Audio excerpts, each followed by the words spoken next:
자, 오늘 말씀은 창세기 6장 1절에서 12절 말씀을 통해서 보존하시는 하나님이라는 제목을 가지고 살펴보도록 하겠습니다. 이제 6장부터 11장 32절까지는 온 인류 심판 가운데서 보호하시는 하나님의 섭리가 기록되어 있습니다. 저희가 지금 언약자손 심판 가운데서 보호하시는 섭리, 창세기 3장부터 11장까지 내용을 지금 살펴보고 있는데, 그 중에서 아담 심판 중에서 보호하시는 섭리, 그 다음에 가인 심판 중에서 또 언약자손을 보호하시는 섭리, 그 다음에 이제 오늘 마지막으로 온 인류 심판 중에서 보호하시는 섭리에 대한 내용을 살펴보려고 합니다. 오늘은 그 중에서 인류의 죄악에 대해서 오늘 살펴보게 되겠습니다. 인류 심판 중. 인류 심판 중 보호하시는 여기 섭리라고 하죠. 섭리. 이 내용이 창세기 6장부터 해서 11장 32절까지 되어 있습니다. 하나님께서 간단하게 내용을 정리하면 인류의 죄악으로 말미암아 하나님께서 심판을 하시죠. 심판을 하시는데 내용 중에 보면 이제 물심판이 등장합니다. 노아의 홍수 심판. 그 심판 가운데서 하나님께서 보호를 하세요. 노아의 방주를 통해서 하나님께서 보호하시는 내용, 그리고 다시 노아에게 다시 언약을 세워서 언약이 계속 이루어지도록 하시는 섭리, 이 내용입니다. 간단하게 말하면 이렇게 정리를 할 수가 있습니다. 그러니까 심판과 이 보호, 이게 지금 같이 나오고 있습니다. 자, 그 중에서 이 내용을 보면은 크게 지금 세 부분으로 되어 있는데, 첫 번째 나오는 것이 당연히 온 인류의 죄악이 등장하겠죠. 죄악이 나오고, 그 다음에 거기에 대한 하나님의 물심판. 자, 물심판이 등장하고, 그 다음에 그런 가운데서도 하나님의 보호하시는 섭리. 이렇게 크게 세 부분으로 되어 있습니다. 내용의 흐름은 단순합니다. 그리고 내용이 왜 그러냐면 성경은 계속 반복이에요. 반복적인 구조로 되어 있습니다. 하나님께서 같은 내용을 계속 반복 또 반복. 그렇죠? 네. 제일 먼저 아담도 마찬가지죠. 아담도 범죄함으로 하나님께서 심판하시고 그 가운데 또 보호해 주시고, 그 다음에 가인도 마찬가지죠. 가인도 범죄함으로 하나님께서 심판하시고, 그러나 가인은 보존해 주시고, 또 그 가운데서 하나님의 그 아들들 가운데 아벨 대신에 셋을 통해서 또 보호해 주시고, 그 다음에 이제 그 죄와 하나님의 보호 섭리가 아담 한 사람으로부터 시작했는데, 그게 지금 이제 어디까지냐면 온 인류까지, 그렇죠? 확대되는 거죠. 확대되는 모습을 보여요. 근데 섭리의 내용은 똑같아요, 거의. 그렇죠? 이제 같은 내용인데 그 범위가 한 사람으로 시작해서 한 가족, 그 다음에 이제는 온 인류까지 그 하나님의 심판과 보호 섭리가 지금 확대되는 모습을 저희가 볼 수 있습니다. 그래서 같은 내용의 반복인데 그게 또 어떻게 설명되고 있는가, 그것을 이제 살펴볼 필요가 있죠. 이 섭리를 볼 때요, 지금 아담에게 하나님께서 언약하시고 이렇게 이루시는 섭리가 나오잖아요. 이 섭리가 지금 어디로 이어집니까? 나중에 이제 우리가 잘 아는 아브라함에게 언약하고 그게 하나님께서 이루시는 섭리로 이어지죠. 이제 이건 이스라엘입니다. 여기는 아담 자손이고, 근데 이 섭리가 어디로 이어집니까? 우리 교회에게 또 이어지죠, 이게. 그렇죠? 이제 예수 그리스도 안에서 있는 언약, 그 언약의 성취로 이루어지죠. 요건 교회예요.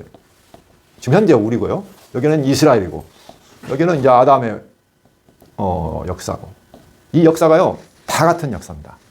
그러니까 계속 반복이에요. 하나님의 계시가 같은 내용이지만 다르게 다른 모양으로 설명을 하지만 같은 내용을 말하고 있고 점점 더 확대되거나 분명해지거나 명확해지게 이렇게 계시가 되어지고 있습니다. 성경을 우리가 하나님의 계시다. 똑같이 하나님을 계시해주고 있는데 이렇게 다양한 각도로 점점 더 명확하고 분명하게 이 계시가 이루어지고 있습니다. 저희가 계시록을 볼 때도 하나님께서 보시면 뭐 하나님의 심판과 하나님의 구원에 대한 내용이잖아요. 계시록도 마찬가지로. 근데 똑같아요. 계시록도. 그때도 보면 뭐 7인, 7 나팔, 7 대접재앙이 지금 나오잖아요. 똑같은 심판이에요. 근데 다른 각도로 같은 심판의 내용을 계속 또 다르게 설명하잖아요. 반복적으로. 그런 것과 마찬가지예요. 그러니까 그래서 그걸 같이 염두에 두고 보시면 지금 이 아담에게 이루어지는 역사 섭리를 제가 공부하고 있는데 이 역사 섭리가 여기만 해당되는 게 아니고 지금 이스라엘 백성들에게도 그대로 적용되고 그게 또 바로 나에게도 현재 교회에게도 똑같은 내용을 말하고 있다는 거예요. 남 얘기가 아니라는 거예요. 이게. 그래서 인류의 죄악을 보면 곧 무엇을 볼 수 있을까요?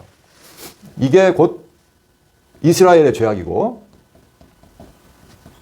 이게 곧 교회인 나의 죄악이다. 이렇게 보시면 됩니다. 아주 명확해요.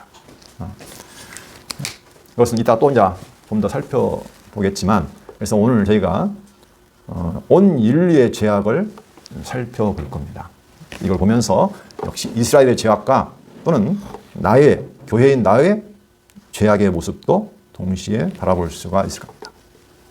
이게 다 연결돼 가지고 하나로 저희는 이제 봐야 되죠. 인류 심판 중 하나님께서 보호하시는 섭리. 자, 그러면 그 위로 이 내용 위로 올라가시면 지금 언약 자손 심판 중 보호 섭리입니다. 그렇죠? 언약 자손 심판 중 보호 섭리. 창세기 3장부터 11장까지 하나님이 언약하신 자손은 그들의 범죄와 죄악으로 아마 심판하시는데 그 가운데서 하나님께서 보호하신다. 그 섭리를 보고 있고요.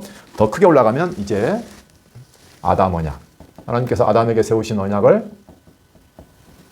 성취하시는 섭리. 이게 창세기 1장부터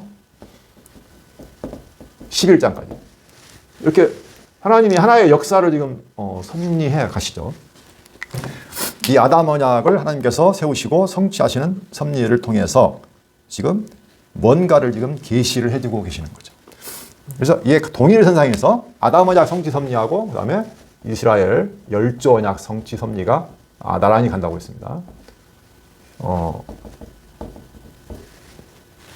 똑같은 내용이에요. 사실 아담 언약 성취 섭리나 이스라엘 열조 언약 성취 섭리나 동일한 내용인데 좀 더 자세하죠. 이스라엘 역사는 아주 세세하게 나타나죠. 명확하게. 그렇게 해서 동일한 내용이지만 또 동일한 하나님을 계시하고 있습니다.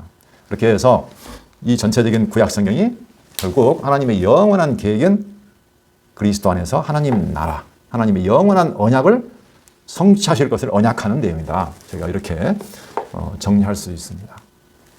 그래서 저희가 역사를 살펴보고 있지만 결론적으로는 저희가 한 분, 여호와 하나님을 지금 어떤 분인가를 알아가고 있다는 거, 이걸 꼭 기억을 해야 될 겁니다. 그 안에서 또 내가 어떤 분인가, 내가 이거. 자, 내용을 보시면 자, 인류의 죄악을 크게 저는 세 부분으로 한번 구분해 보았습니다. 첫 번째는 자, 1절로 4절까지. 여기는 육신이 되어버린 모습. 육신이 된 사람이 타락으로 말미암아 육신이 되어버린 모습을 말하고 있고요. 그 다음에 두 번째 보시면 5절로 7절까지. 여기 보시면 하나님께서 이제 그 모습을 보시고 한탄하고 근심하시는 하나님의 모습이 나옵니다. 자, 한탄하시는 하나님의 모습이 등장하고요. 그 다음에 마지막 세 번째 부분에 보시면 자, 은혜 입은, 그러나 은혜 입은 노아하고 그 다음에 온 땅에 부패한 모습이 나옵니다.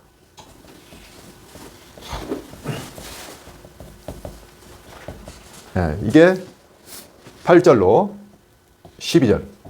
이건 대비죠. 그 가운데서 은혜 입은 노아의 모습, 그리고 온 땅에 부패한 모습. 이걸 통해서 인류의 죄악에 대해서 하나님께서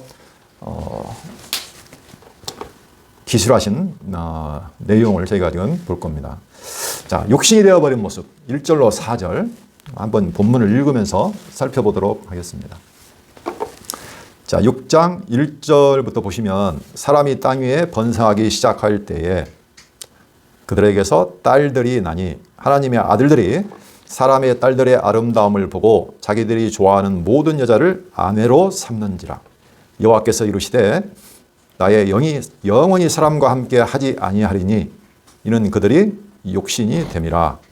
그러나 그들의 날은 120년이 되리라 하시니라. 당시의 땅에는 네피림이 있었고 그 후에도 하나님의 아들들이 사람의 딸들에게로 들어와 자식을 낳았으니 그들은 용사라. 고대의 명성이 있는 사람들이었더라. 그랬습니다.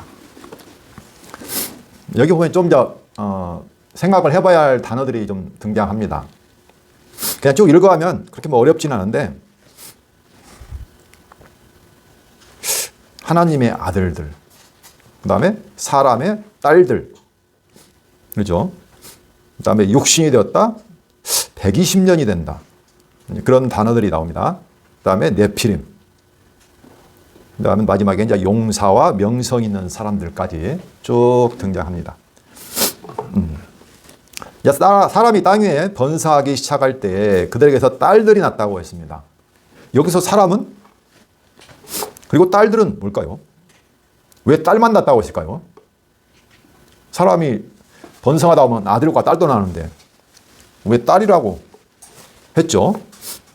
또 2절에 보면 하나님의 아들들이 사람의 딸들의 아름다움을 보고 자기들이 좋아하는 모든 여자를 아내로 삼는지라. 하나님의 아들들과 사람의 딸들, 이렇게 나와 있죠. 그렇죠? 사람이 나온 게 딸만 있나요? 아니잖아요. 그렇죠? 뭐 하나님의 아들도 마찬가지예요. 아들만 있는 건 아니잖아요. 근데 이제 이런 표현을 썼기 때문에 우리가 생각하는 것하고는 약간 다르게 표현이 됐습니다. 자, 왜 그러면 하나님의 아들들이라고 했나? 하나님의 아들은 누구를 말하는 것일까? 그리고 사람의 딸들은 도대체 뭘까? 이런 궁금증이 생기기 시작하는데 그 앞에 내용을 보시면 우리가 나뉘는 역사를 봤죠. 아담으로부터 가인과 그 다음에 아벨이 나뉘었고, 그렇죠? 그 다음에 아벨 대신에 여기는 셋, 가인 다음에 뭐 해서 에녹, 이렇게 쭉 이어져 갔죠. 라멕 해서. 이게 나뉘는 역사예요. 그래서 근데 아벨의 족보를 말할 때 하나님께서 뭐라고 거기 성경에 기록되냐면 5장 1절, 이것은 아담의 계보를 적은 책이니라. 하나님이 사람을 창조하실 때 하나님의 모양대로 지으시되 해가지고 그 아담의 계보를 말했는데 그때 보면은 가인의 족보는 안 들어갔어요. 그렇죠? 아벨도 빠졌어요. 죽었기 때문에. 그리고 셋으로 이어졌거든요. 근데 이 족보는 뭐냐면은 아담의 족보인데 셋으로 이어지는 족보예요. 그리고 하나님의 형상대로 지은, 그렇죠? 하나님의 모양대로 지고 복을 받은, 하나님이 그들에게 복을 주시고 그들의 이름을 사람이라 그러셨더라. 이 복받은 사람, 하나님의 형상을 닮은 아들들의 족보라는 것을 알 수 있습니다.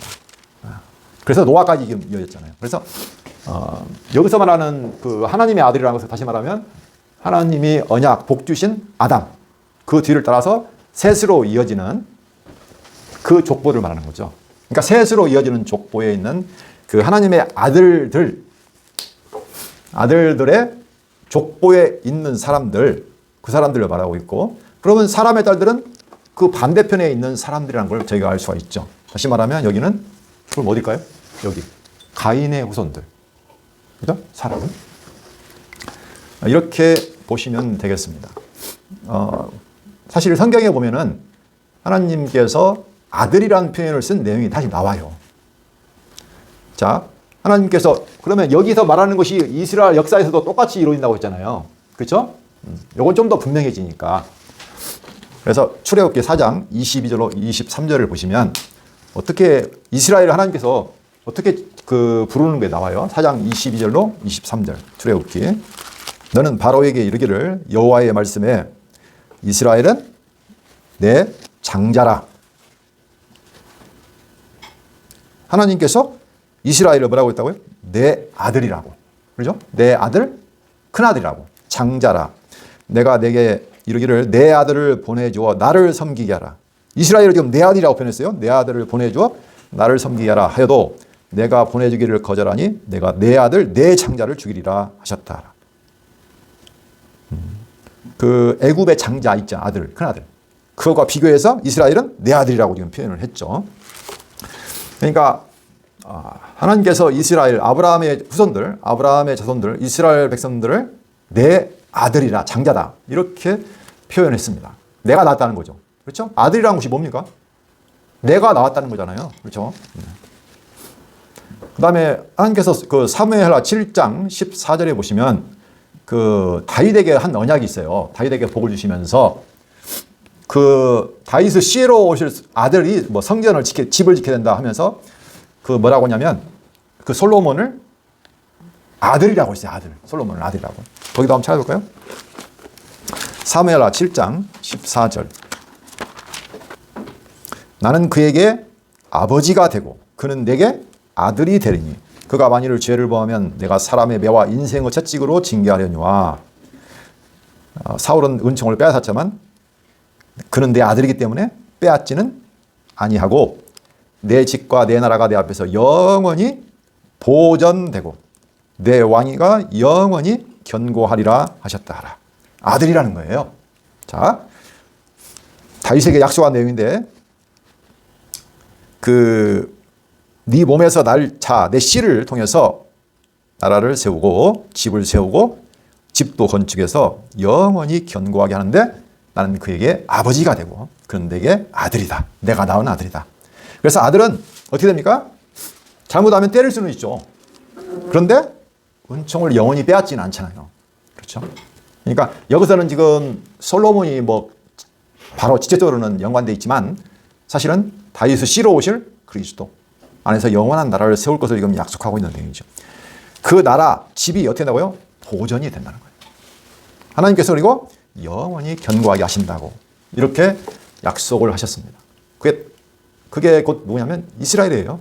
그렇죠? 여기서는 이제 솔로몬에게 한 것처럼 보이지만 사실은 이스라엘 백성이 한 내용이 마찬가지죠. 좀 더 아주 명확히 나와 있는 내용이 있습니다. 호세아 1장 10절 보시면 그 이스라엘 백성들이 굉장히 하나님을 떠나가지고 범죄하고 우상 섬기고 타락해서 아주 그냥 극도로 하나님을 진노하게 했는데 그 호세아를 보시면 1장 6절을 볼까요? 고멜이 또 임신하여 딸을 낳으며 여호와께서 호세아에게 이르시되 그의 이름을 루하마라 하고 하라. 내가 다시는 이스라엘 족속을 긍휼히 여겨서 용서하지 않을 것임이라. 화가 났다는 거죠, 굉장히. 네. 이제 그 뒤에 또 아들을 낳았는데 9절에 보시면 여호와께서 이르시되 그의 이름을 로암미라 하라. 너희는 내 백성이 아니요 나는 너희 하나님이 되지 아니할 것입니다. 버려버리겠다는 거예요. 그게 무슨 뜻이에요? 지금 내가 엄청 화났다. 가만두지 않겠다. 근데 10절에 보시면 회복에 대한 내용이 나오거든요. 그러나 이스라엘 자손의 수가 바닷가의 모래같이 되어서 헤아릴 수도 없고 셀 수도 없을 것이며 전에 그들에게 이르기를 너희는 내 백성이 아니라 한 그곳에서 그들에게 이르기를 너희는 살아계신 하나님의 아들들이라 할 것이라. 근데 그렇지만 다시 내 백성이 아니라고 버려버렸는데 다시 너희는 살아계신 하나님의 아들들이라 할 것이라. 다시 회복한다는 내용이에요. 이스라엘을. 하나님의 그 엄청난 진노와 심판이 있는데 그렇지만 다시 회복해서 하나님의 아들들이라고 할 것이다 라고 예언한 내용이죠. 이게 창세기에 나오는 아담 자손의 이야기나 지금 이스라엘 자손의 이야기나 같은 선상, 그리고 우리 교회의 이야기나 같은 선상에서 지금 이게 나오고 있는 거예요. 그래서 우리의 정체성이 무엇이냐? 전부 다 아들이에요. 아들. 아담도 하나님의 아들, 이스라엘 백성도 하나님의 아들, 교회도 하나님의 아들. 그렇죠? 그리스도가 하나님의 아들이잖아요. 우리는 그리스도와 연합해서 한 몸이기 때문에 하나님의 아들이에요. 그러니까 우리의 본질은 하나님의 아들로 부르심을 받은 거예요. 아들이 잘못하도 때리죠, 당연히. 진노하시는데 그러나 영원히는 않겠다는 거예요. 그게 바로 사울과 다윗의 차이점이죠. 사울은 버려버렸어요. 다윗은 영원히 버리지는 않아요. 그 차이점. 그래서 여기서 아들이라는 표현이 합당한 표현이라고 보시면 됩니다. 그런데 사람의 딸이라고 했죠. 아까 봤지만 가인의 후손들. 왜 근데 딸이라고 했을까요? 딸. 사실 또 성경에 보시면요, 딸이라는 표현을 많이 썼어요. 실제로 그러면 가인의 딸들만 말하는 건 아니잖아요. 그렇죠? 가인의 후손인데, 그건 하나님께서도 이스라엘 백성을 말할 때 뭐라고 하냐면요, 이 딸이라는 표현을 썼어요, 사실. 이거 뭐 다 찾아볼 수도 있는데, 제가 한번 읽어보겠습니다. 시온의 딸. 들어봤을 겁니다. 성경에서. 시온의 딸. 시온이 이스라엘이잖아요, 예루살렘. 그 예루살렘의 딸. 시온의 딸. 그 다음에 처녀딸 내 백성. 아니, 왜 내 백성을 굳이 꼭 처녀딸이라고 했을까요? 그쵸? 처녀딸. 그게 예레미야 8장 19절로 21절. 또 이사야서도 보면 그런 표현이 나오지만 예레미야 14장 17절만 한번 찾아보겠습니다. 예레미야. 그 하나님이 그 이스라엘 백성을 완전히 이제 바벨론 포로로 잡아가면서 아주 그냥 극도의 심판을 하시는데, 그때의 그 절절한 그 예레미야의 그 예언이 있었잖아요. 그때 14장 17절을 보시면, 지금 칼과 기근으로 하나님께서 범죄한 이스라엘을, 유다를 지금 칠 것, 그런 예언을 하는 내용인데, 14장 17절. 너는 이 말로 그들에게 이르라. 내 눈이 밤낮으로 그치지 아니하고 눈물을 흘리리니 이는 처녀딸 내 백성이 큰 파멸 중한 상처로 말미암아 망함이라. 그렇죠? 그냥 유다라고 하면 되는데 왜 처녀딸 이런 표현이 있었죠. 그러니까 이 사람의 딸이라는 표현도 그렇게 보면 꼭 딸을 말하는 것만은 아니다, 이렇게 생각하시면 되겠습니다. 그러니까 그 딸이라는 표현은 좀 사랑이 담겨 있죠. 그렇죠. 아들보다는 좀 그렇잖아요. 하나님이 그 딸을 얼마나 사랑하고 애지중지하고 그런 게 있잖아요. 이스라엘 백성들도. 그래서 시온의 딸, 처녀딸, 내 백성. 그런 어떤 감정이 섞여 있는 그런 표현. 순결해야 될 어떤 그 존재. 그런 아마 의미가 있을 것으로 보입니다. 어쨌든 간에 그래서 그 딸이라는 표현이 그렇게 그냥 문자적으로 딸만을 얘기하는 게 아니다. 어떤 하나님께서 이스라엘에게도 쓰셨던 표현이다. 이렇게 보시면 됩니다. 근데 사람의 딸들을 봤어요. 가인의 후손들, 딸들의 아름다움을 봤어요. 그들이 뭔가 그의 눈에 보기에는 좋아 보였어요. 여기서 아름다움이라는 표현이 뭐 토부, 좋다. 그 뜻이라고 그래요. 그러니까 뭔가 아름답게 보이는 거예요. 그때 아담과 하와 얘기에서도 하와가 보니까 보기에 먹기에 뭐 좋고 뭐 탐스럽기도 하고 그렇다고 눈에 보기에 그랬다고 하잖아요. 같은 표현이에요. 그러니까 뭔가 끌리는 게 있어요. 그래서 어떻게 되냐면 자기들이 좋아하는 모든 여자를 아내로 삼는다. 남자가 여자를 아내로 삼아서 결혼을 했다. 그럼 어떻게 되는 거죠? 아담과 하와가 어떻게 됐습니까? 하나가 됐죠? 결혼했어요. 다시 말하면 이제 하나가 된 거예요. 다시 말하면 이 셋의 후손들이 가인의 후손들의 아름다움을 보고 연합을 했다는 거예요. 하나가 됐다. 그 이스라엘 백성들이 하나님의 거룩한 백성으로서 부르심 받았잖아요. 근데 하나님께서 율법을 통해서 절대 가나안 땅에 가면은 다 진멸하고 절대로 결혼하지 마라. 연합하지 마라. 그랬거든요. 근데 어떻게 됐습니까? 가서 다 연합해 살았어요. 쫓아내지 못하고. 그렇죠? 네. 똑같은 거 아닙니까? 지금 하는 것이. 똑같아요. 하나 된 거예요, 이게. 그들이 하는 것이 좋아요. 그래서 그들의 우상을 섬기고 그들의 풍습을 따르고 살았다고요. 그래서 결과적으로 쫓겨났잖아요. 그렇죠? 하나님이 심판하시잖아요. 그것과 똑같다는 거예요, 지금. 그래서 결국은 그들이 어떻게 됐어요? 3절 여호와께서 이르시되 나의 영이 영원히 사람과 함께하지 아니하리니 이는 그들이 육신이 됨이라. 그러나 그들의 날은 120년이 되리라 하시니라. 결과적으로 이제 그들이 가인의 후손과 연합함으로 말미암아 그들이 이제는 육신이 됐다. 육신이 됐다. 뭐가 없어요 이제? 하나님의 영이 함께하지 아니한다. 이렇게 하나님의 영이 사라지면 어떻게 됩니까? 남은 것은 사람이 혹시 원래 흙에다가 하나님의 생기를 넣어서 사람이 됐는데 하나님의 영이 사라지면 남은 것은 뭐예요? 흙만 남았죠. 육신만 남은 거죠. 육체, 살덩어리만 남은 거예요. 그건 생명이 없는 거예요. 그렇죠? 하나님의 생기가 들어가야 살아있는 존재지 이미 죽은 존재예요. 그래서 하나님이 천지를 창조하실 때 땅은 혼돈하고 공허하며 흑암이 깊음 위에 있고 땅의 상태를 설명했잖아요. 그것은 너희들은 죽었다는 거예요. 하나님의 영이 떠나면 죽어요. 그 이스라엘 역사에 보면 하나님의 그 성전에 하나님의 영이 떠나버린 거 나오죠. 영광이 떠나버리잖아요. 범죄함으로. 그렇죠? 똑같아요. 그러다가 하나님이 약속을 해요. 다시 내가 된다? 돌아온다. 그래서 하나님의 영을 다시 부어줄 것이다. 라고 이스라엘 그 백성에도 말했어요. 그게 요엘서 2장 28절, 29절에 보면 나옵니다. 거기 잠깐 볼까요? 요엘서 2장 28절.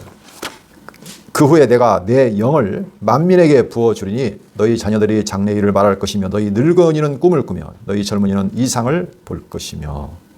그렇죠? 그 다음에 32절 누구든지 여호와의 이름을 부르는 자는 구원을 얻으리니 이는 나 여호와의 말대로 시온산과 예루살렘에서 피할 자가 있을 것이며 남은 자 중에 나 여호와의 부름을 받을 자가 있을 것이니라. 자, 그렇게 범죄하고 타락한 이스라엘 백성들 내가 떠나버리는데 다시 내가 내 영을 부어 주어서 구원을 얻을 자를 구원을 얻게 하겠다는 거죠. 그게 이미 요엘서의 예언이 되고 있다는 거죠. 여호와의 이름을 부르는 자, 남은 자, 피할 자 있어요, 반드시. 그렇죠? 그래서 그들에게는 영을 다시 부어 주어요. 그래서 그들을 다시 구원한다고 약속을 했죠. 그러나 지금은 심판 가운데 있기 때문에 하나님이 떠나는 거예요. 이스라엘 백성에서 떠나버렸어요. 성전에서 하나님께서. 이스라엘의 존재는 성전에 있고 성전에 하나님이 거하시잖아요. 하나님이 떠나버리면 끝나는 거예요. 거기는. 그렇죠? 네. 예수님은 어떻게 오셨죠? 살리는 영으로 오셨죠. 그렇죠? 예, 살리는 영으로 오셨어요. 그래서 예수님이 곧 살리는 영이에요. 예수님이 떠나버리면 죽은 거예요. 그냥 육신이에요, 육신. 근데 육신이라고 해서 우리가 볼 때는 아주 안 좋게 보이잖아요. 아니에요. 아니에요. 자, 육신의 모습이 어떤 것인가도 한번 봐야 됩니다. 자, 그건 뒤에 나오니까 보시고. 그러나 그들의 날은 120년이 되리라 하시니라. 하나님이 지금 진노야가 떠나버리고 그런데 120년이 되리요. 여기도 좀 말이 있습니다. 이게 무슨 말이냐? 120년? 어떤 사람은 사람의 수명이 이제 120년 어가는 될 거다. 이렇게 생각하시는 분도 있어요. 실제로 노아 홍수 이후에 사람의 수명이 급격하게 떨어집니다. 떨어져요. 근데 다 120년으로 되는 건 아니에요. 넘어가는 사람도 있어요. 175살도 살고 사는 사람도 있었어요. 근데 그래야 그렇게 보기도 하지만 그것보다는 그렇지만 내가 너희에게 120년은 내가 기다리겠다. 이렇게 봅니다. 120년 후에 내가 너희들 심판하겠다. 왜 120년이라고 했을까요? 하나님이 진노하시면 바로 진노하면 되잖아요. 그렇죠? 근데 120년이라는 기간을 뒀어요. 이것은 이제 그 회개의 기회입니다. 회개의 기회로 하나님께서 오래 참고 기다리시는 거예요. 그게 어디 나와 있냐면 성경에서 이미 해석을 해왔어요. 그건 사실은 베드로전서 3장 20절 거기 한번 보시면 자, 그들은 전에 노아의 날 방주를 준비할 동안 하나님이 오래 참고 기다리실 때 복종하지 아니하던 자들이라. 방주에서 물로 말미암아 구원을 얻은 자가 몇 명뿐이니 겨우 8명이라. 그러니까 여기서 지금 베드로가 말한 내용으로 보면 하나님이 방주를 준비할 동안 120년간 노아가 방주를 준비했는데 하나님의 그 심판의 말씀을 듣고 120년 동안 오래 참고 하나님이 기다리셨어요. 근데도 듣고 복종하지 않았어요. 노아가 의로운 심판에 대해서 경고했는데도 불구하고 어떻게 해요? 끝까지 복종하지 않았다는 얘기죠. 그 뒤에 베드로후서 3장 9절을 보시면 이렇게 나와 있습니다. 8절부터 볼까요? 사랑하는 자들아, 주께는 하루가 천년 같고 천년이 하루 같다는 이 한 가지를 잊지 말라. 주의 약속은 어떤 이들이 더디다고 생각하는 것 같이 더딘 것이 아니라 오직 주께서는 너희를 대하여 오래 참으사 아무도 멸망하지 아니하고 다 회개하게 하기에 이르기를 원하시느니라. 그러나 주의 날이 도둑같이 오리니. 그랬습니다. 네. 분명히 와요. 근데 오랜 기간이잖아요. 110년이면. 그렇죠? 네. 노아도 아마 기다리다가 지치기도 했을 거예요. 120년 동안 그걸 지으면서 도대체 언제나 하나님이 심판한다는 거예요. 도대체 이게. 안 그러겠어요? 우리가 얼마나 기다릴 수 있습니까? 말이 120년이지 그건 엄청난 기간입니다. 사람들은 다 자기를 하면서 시집가고 장가가고 먹고 그랬었는데 노아는 그 하나님의 심판의 약속의 말씀을 듣고 120년간 계속해서 방주를 준비했어요. 네. 이게 쉬운 건 아니죠. 자, 그래서 하나님께서 오래 참고 기다리십니다. 계시록에도 보면 하나님께서 재앙을 내리실 때도 어떻게 합니까? 전체를 한 번에 딱 멸하는 거 아니에요. 그렇죠? 인재앙 7인에서는 4분의 1만, 나팔장에서는 3분의 1만 치셔요. 그 다음에 마지막 대접장에서는 전체를 치시죠. 강도가 점차 세집니다.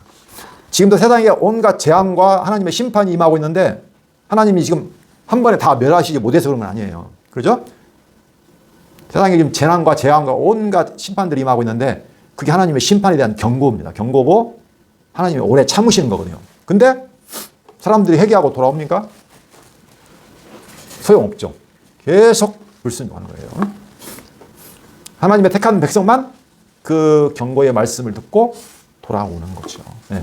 똑같습니다. 그때나 지금이나 예나. 자, 그 육신이 된 사람들의 모습인 그만 어떤 모습인가? 거기 보면 4절. 당시의 땅에는 네피림이 있었고 그 후에도 하나님의 아들들이 사람의 딸들에게 들어와 자식을 낳았으니 그들은 용사라 고대 명성이 있는 사람들이었더라. 그러니까 하나님의 아들들이 사람의 딸들과 연합해서 살아가는 자들의 모습이 어떤 모습이냐면 우리가 육신이 됐으니까 별 볼 일 없다고 생각하지만 아니라는 거예요. 오히려 네피림이 있었고 당시에 네피림이 있었고 네피림이란 말은 이제 우리가 민수기에서 이미 나옵니다. 민수기 13장 33절 한번 참고해 보시면 모세가 가데스바네아 정탐꾼 보낸 사건 아마 기억하실 거예요. 그때에 민수기 13장에 보시면 거기서 네피림 후손인 아낙 자손으로 거인들을 보았나니 그 거인들이 곧 네피림이라고 밑에 관주가 나와 있어요. 아낙 자손의 거인들을 보았나니 우리는 스스로 보기에도 메뚜기 같으니 그들의 보기에도 그와 같았을 것이니라. 네피림의 후손인 아낙 자손을 봤는데 그게 뭐냐면 거인들을 봤다는 거예요. 이스라엘 자손 자기들을 보니까 자기들은 뭐 같아요? 메뚜기. 근데 그 대적들 가나안 정복할 가나안 땅의 자손들을 보니까 아낙 자손 거인들을 보았다는 거예요. 네. 근데 당시에도 땅에가 있었고 이미 있었어요. 그 후에도 하나님의 아들들이 딸들에게로 들어와서 자식을 낳았는데 그들이 어떤 사람이에요? 용사. 그리고 고대 명성 있는 사람들이었어요. 그러니까 장부예요, 장부. 거인들이에요. 이것은 다 뭐예요? 세상 사람들이 추구하는 모습이에요. 세상이 추구하는 가치관이 뭐입니까? 전부 다 이거예요. 자기 거대한 거인처럼 명성을 얻고 이름을 내고 그런 사람이 되는 거잖아요. 그러니까 육신이 됐다고 해서 보잘것없는 게 아니라는 거예요. 육신적으로 보면 오히려 강대한 사람들. 오히려 이스라엘 자손들은 메뚜기예요. 그들이 보기에는. 자기 이름을 내고 자기 을을 쌓고 자기를 자랑하며 살아갈 만한 사람들. 용사로서 명성 있는 사람들. 이게 세상이 추구하는 모든 가치의 총체입니다. 세상이. 그러니까 세상과 타협한다, 연합한다는 의미가 결국 이런 거죠. 세상이 추구하는 가치관, 이 세상을 사랑해서 그쪽으로 가는 거예요. 그래서 세상에서 뭔가 자랑할 것이 있는 사람들. 그러나 하나님이 원하시는 것은 이게 아니라는 거예요. 하나님이 원하시는 것은 뭐예요? 너희가 네 힘을 쌓아서 네 명성을 내고 네가 강하고 거대한 사람이 되어서 스스로 서라는 얘기가 아니라는 거예요. 하나님은 어떤 사람? 네가 비록 보기에는 메뚜기 같지만 하나님만을 어떻게 해요? 의지하는 사람. 하나님만을 의지하는 사람. 이게 좀 세상에서 볼 때는 좀 어떻게 보잘것없는 사람들이죠. 뭔가를 좀 쌓으려고도 하지 않고 이름을 내려고도 하지 않고 뭔가를 막 자기 의를 쌓으려고 하지 않고 그럴 사람들. 오직 누구만 의지한 사람들? 여호와의 이름만 부르는 사람들. 그게 바로 남은 자예요. 남은 자. 하나님께서 택하신 남은 자. 남은 자를 구원한다고 했잖아요. 이 사람은 결과적으로 여호와만을 구하는 존재예요. 그러니까 그래서 그리스도 안에서 구원을 얻는다고 하잖아요. 그리스도 안에서. 내 안에서 내가 스스로 뭔가를 하는 게 아니고 그리스도 안에서 하나님의 은혜 안에서 살아가는 자. 자기가 완전히 사라진 자. 세상은 자기 존재를 증명하고자 하는 거잖아요. 자기 이름을 내고자. 그 후에 보면 바벨탑 사건으로 해서 보면 전부 다 뭐예요? 자기가 쌓아서 자기 이름을 내고 보존하고자 하는 거예요. 이게 세상의 문화인데 그쪽으로 다 합리해버린 거예요. 그러나 겉으로 볼 때는 그들은 거인처럼 보이고 용사처럼 보이고 이름 있는 자로 보인다는 거죠. 근데 그게 하나님이 보실 때는 악하다는 거라고. 그래서 하나님께서 5절로 7절에 보시면 하나님께서 한탄하시고 근심하신다 그랬습니다. 5절 보시면 여호와께 사람의 죄악이 세상에 가득함과 그의 마음으로 생각하는 모든 계획이 항상 악할 뿐임을 보시고 땅 위에 사람 지으셨음을 한탄하사 마음에 근심하시고 이르시되 내가 창조한 사람을 내가 지면에서 쓸어버리되 사람으로부터 가축과 기는 것과 공중의 새까지 그리하리니 이는 내가 그것들을 지었음을 한탄함이니라 하시니라. 하나님께서 한탄하고 근심하시는 것은 하나님의 어떤 감정의 표현입니다. 하나님이 자기가 하신 일을 후회하시는 분은 아니시죠. 그렇죠? 그들을 사랑하는 마음을 담아서 그런 표현이죠. 그래서 하나님의 원래 창조한 목적하고는 아니라는 거예요. 반대라는 거예요. 반대. 그렇죠? 완전 반대예요. 죄라는 것이 관역을 벗어나는 거잖아요. 그렇죠? 하나님이 사람을 창조한 것은 하나님의 은혜 안에서 그 은혜 안에서 진정한 복을 누리기를 원했는데 그들이 완전히 이제 자기를 의지하고 그렇죠? 자기 행위를 의지하고 자기 이름을 내고자 하는 거예요.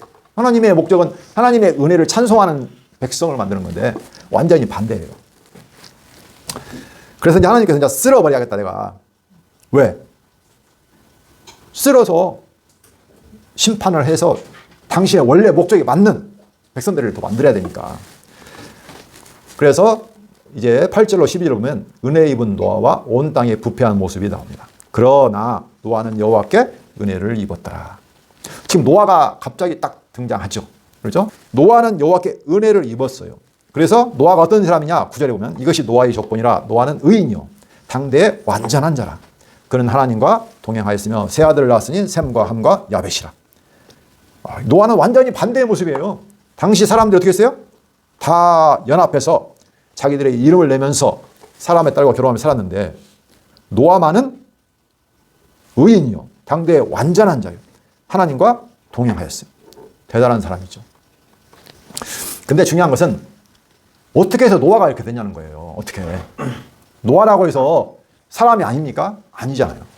근데 노아는 여호와께 어떻게 했다고요? 은혜를 입었다는 거예요. 이게 중요한 말입니다. 은혜라는 말. 은혜라는 것은 하나님께서 거저 공짜로 뭔가 사랑을 입혀줬다는 거예요. 노아를 택했다는 거예요. 불렀다는 거예요. 이스라엘 백성도 마찬가지잖아요. 노아. 하나님이 아브라함에게 택하시고 언약을 세워주고 은혜를 주셨잖아요. 그래서 아무리 타락해도 다 심판했지만 다시 회복하잖아요. 그러니까 그걸 말하는 거예요. 하나님께서 그 언약 백성들을 다 진멸하지 않으시고 다시 보존할 수 있도록 살릴 수 있도록 은혜를 입혀주신 거죠.